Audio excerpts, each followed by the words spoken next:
It's a very chilly morning and it's about 6:30 in the morning at that, and I've made my way down to Bletchley railway station. So I'm currently stood on platform 6 where the Bedford trains are now running again, to meet Purple. So the last video we did was over at Kelmarsh Tunnel, so that's not disused today. We're going to be on active railways today, and I've got a little treat in store for him. It's semi-local, but I'll explain that in just a second. So yeah, welcome back to Down the Line as we explore the railways with Purple.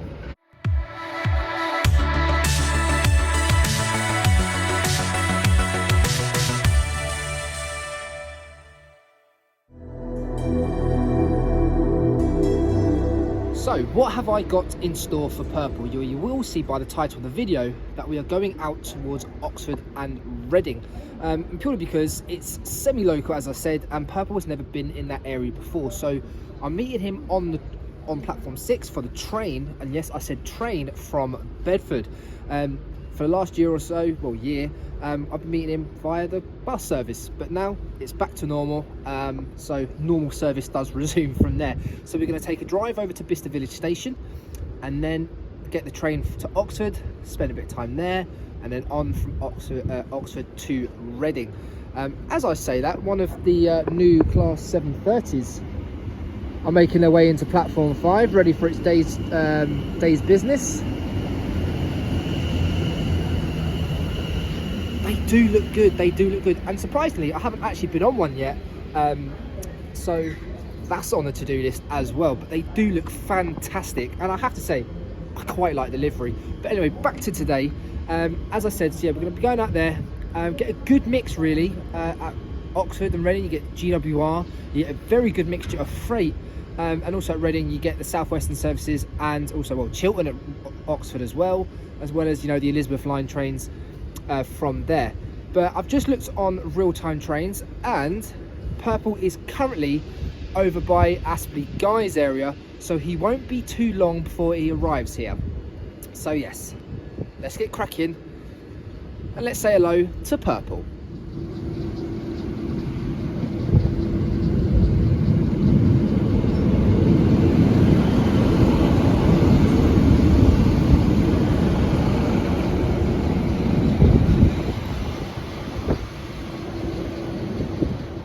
So if you're wondering why I've suddenly just switched over to the other side of the station, that is because myself and Purple want to see the Caledonian Sleeper before we commence our day. And talking of Purple, yeah, I'm alright, very tired. Early start. I even said it was early here, but nothing compared to what Purple does, and that's commitment. Yeah, well, 4 o'clock up, and then the train leaving Wellingborough was at 4:45. Of course, I had to get that one, otherwise I would have been late catching this Caledonian. And I want the Caledonian. I deleted it off my hard drive, so I haven't actually got an original one anymore. So, yeah. But we're gonna solve that problem today, aren't we? Yes. Yes. As I was saying to these guys that where I've got in mind today, you haven't actually been. No, I haven't been that way. I've been up north and I've been that way, but not actually going over to the east. So we'll change that as well today. But yes. Oh, it's nice to see you. It's good to see you as well, mate. I'm quite excited because I've left everything to the last minute. So you know what these unplanned ones are like, mate. They normally work out a treat. Fingers crossed. So yes, Caledonian Sleeper will be coming through very, very shortly. It's just gone through Wolverton, and then we'll jump in the car and start. So yeah, let's rock and roll.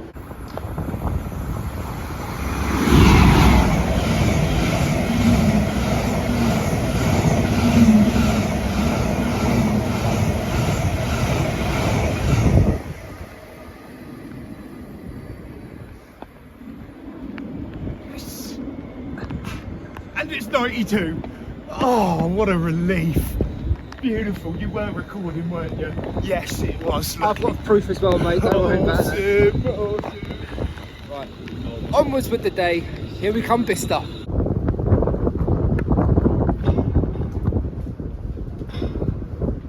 Right then, so 40 minutes later we are now here at Bicester Village Station. Haven't been here for a very long while, and of course it hasn't changed. But I was talking with Purple in the car, and I mentioned going over to Reading, didn't I, in the intro? And I have to say that's been scrapped. It's been scrapped. We're still going to Oxford, but we've kind of got our thinking caps on and something else came out, and I'm not going to divulge yet because I'm going to wait until we get there to tell you all about it. I have been there before, but Purple hasn't, and it makes the video even more mega. Too right. So we've got about 10 minutes to go until the train, so we're just going to wait up on the platform and get the train to Oxford, and maybe catch a little sight of the MOD as we go past. But yeah, let the day commence.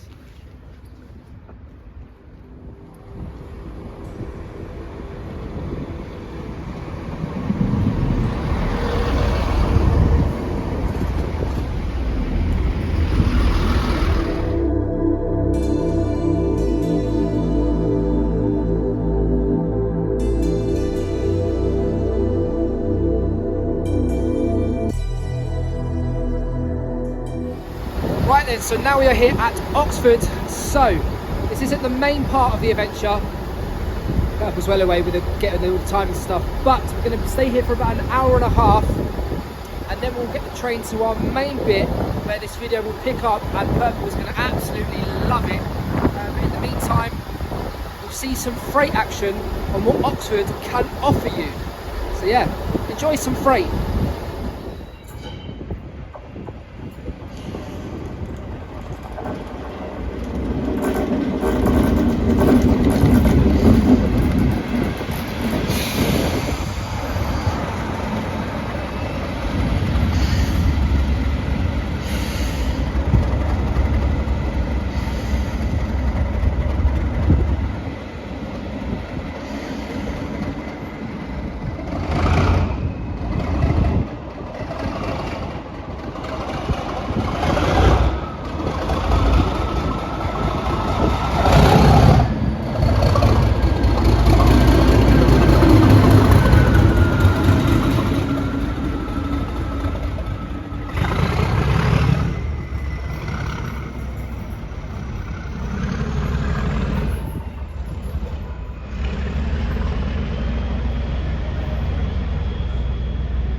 So just a quick changeover point at Didcot Parkway, which is very weird because I've been through this station but I've never actually stood on the platform, so there's a tick in the box.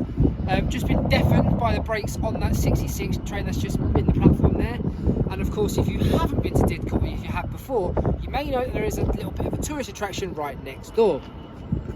You can't really see it because of the view, but that is where Didcot Railway Centre is, home of the Great Western Railway Society. Steam engines to mention, you've got Pendennis Castle, which is there, which was restored. Just about to see the bum of an 08 shunter. But other than that, yeah, we've got about 5 minutes before our connecting train to the final stop, and then it's a 15-minute walk, and then that's the where it all kicks off, as I should say. So yeah, still not going to divulge it, but yeah, a few more minutes, and then we're on our way again.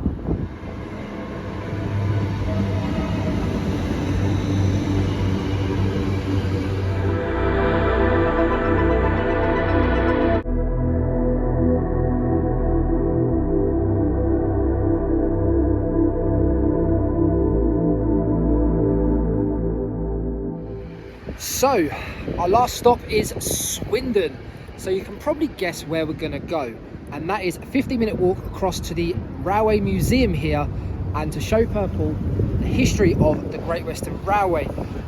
So this place actually has a bit of a sentimental value to me now, only purely because if any of you are eagle-eyed and have watched me from the beginning, my first ever episode and the first ever scene that I filmed while doing Down the Line was filmed there outside Swindon Station, where me and Graham visited the museum as well.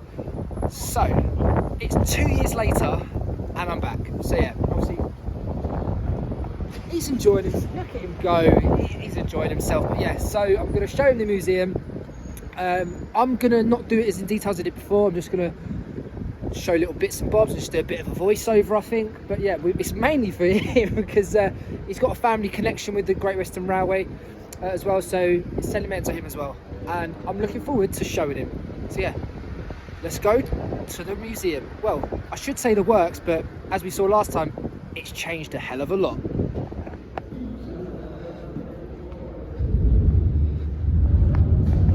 And the railway above us.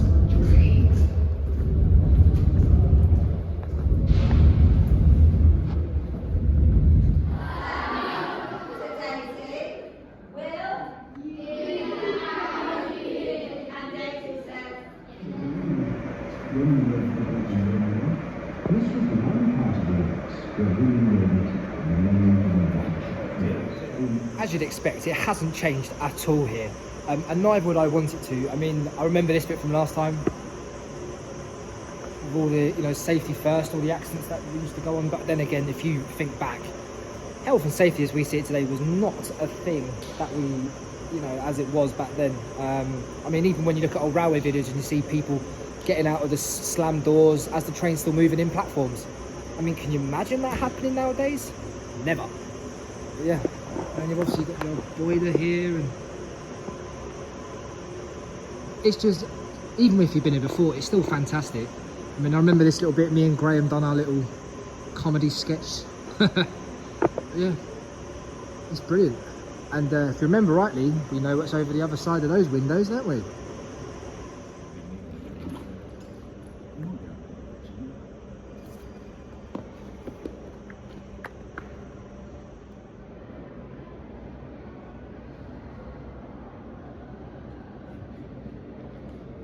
Of course, a visit here would not be complete without seeing, once again, my favourite steam engine. No, it's not Mallard, it's not Flying Scotsman, it's City of Truro. She's a beauty, absolute beauty. How I would have loved to have seen her steam in real life. Shame.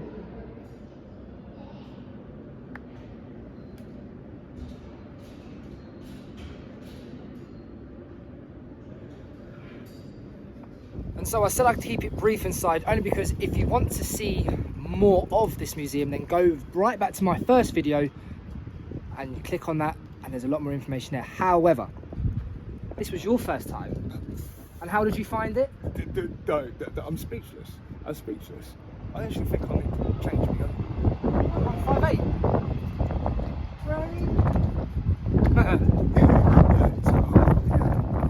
Definitely hungry, but I'm speechless, mate. I need to go over my photos and go over my footage and just rack it in my brain, just load it all. But the volunteers here are absolutely phenomenal. They just spent about half an hour explaining everything. I mean, even down to these strange arches, because they had so much heavy machinery in there, it was weighing down the building. So they made these arches to try and keep the place propped up. And when that didn't work, they moved all the machines into that building. But this is apparently the first one that he built out of the lot. So that's, my brain's gonna blow up, it's that big. It is. But yes, so I hope you enjoyed that. So that started at Bletchley, all the way over to Swindon via a couple of stops. But thank you very much for joining me. Thank you, brother. It's all right. Thank you. Wow, I owe you. Well, you showed me Kelmarsh and I'm showing you Swindon. Yeah, well, I can't talk. I'm gonna have to. Kelmarsh don't come nowhere compared, mate. I need to find something better. But anyway, I hope you guys have enjoyed it. And yeah, like I said, if you want to see more on this, go back to my first video, Swindon and the GWR Museum. and watch on from there. But it's been an absolute pleasure, and I will see you in the next lot of videos when we go down the line. Another line, whole heap of units.